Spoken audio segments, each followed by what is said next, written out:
Hello दोस्तों, weekend investing में आपका स्वागत है। डिस्क्लेमर ज़रूर पढ़ें।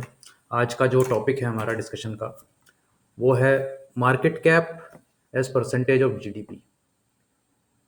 तो हो ये रहा है कि यूएस की जो मार्केट्स हैं उनकी overall GDP versus rest of the world करीबन 25% 26% के आसपास है।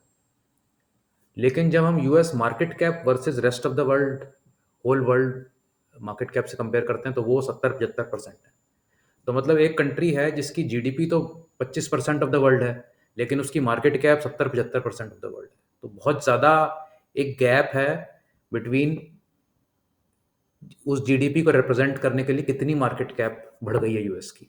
तो अगर यूएस की मार्केट कैप यहाँ से 1/3 हो जाए बाय अजम्पशन, तो यूएस की GDP versus rest of the world GDP, US की market cap versus rest of the market cap, rest of the world market cap बराबर हो जाएगी। तो यही इस टेबल में दर्शाया गया है कि आप देख सकते हैं कि मार्केट कैप यूएस की $54 ट्रिलियन है आज की डेट में, और सेकंड बिगेस्ट मार्केट जापान सिर्फ 5 ट्रिलियन की है।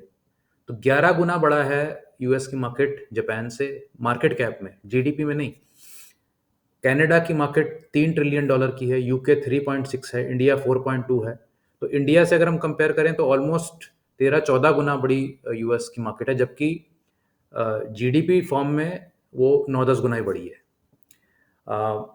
सिंगापुर, जर्मनी, चाइना ले लीजिए, चाइना 7.3 ट्रिलियन की मार्केट है और करीबन 7 गुना यूएस की मार्केट बड़ी है, और जीडीपी टर्म्स में तो कुछ परसेंटेज ही आगे है यूएस चाइना से।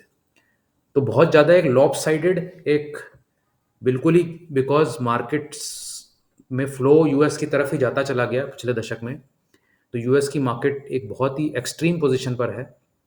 इसका ये मतलब नहीं है कि वहाँ से पैसा निकलना ज़रूरी है, लेकिन एक वर्ल्ड का बैलेंस बनने के लिए बाकी मार्केट कैप्स बढ़ें या उनकी गिरे या दोनों हो, ये एक लॉजिकल आउटकम है। तो अगले 5 से 10 साल में एक लाइकली ट्रेंड है कि यूएस की मार्केट्स धीरे बढ़ेंगी या फ्लैट रहेंगी, और बाकी मार्केट्स और तेज़ी से बढ़ेंगी कंपेयर टू यूएस मार्केट्स। ये एक पोटेंशियल आउटकम है जो कि लाइकली आउटकम है।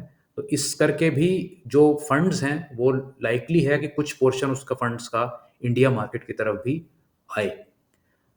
इस कॉन्टेक्स्ट और इस थीसिस पे आपकी क्या राय है, ज़रूर कमेंट्स में लिख के बताएं। अगली बार फिर